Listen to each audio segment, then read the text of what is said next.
Yan guys, i-update ko rin kayo dito sa isa ko guys na class D ng 4 channel. Buksan natin guys. Yan. Yan guys. Yan guys yung ano niya. Yan. Ang voltahe ng capacitor guys. Kung ano, tingnan natin kung makikita natin guys.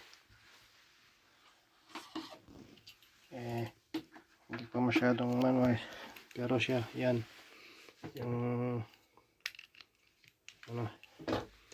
Ayan guys, tingnan natin dito. Ayan guys, 160 volts ang kanyang capacitor kada isa.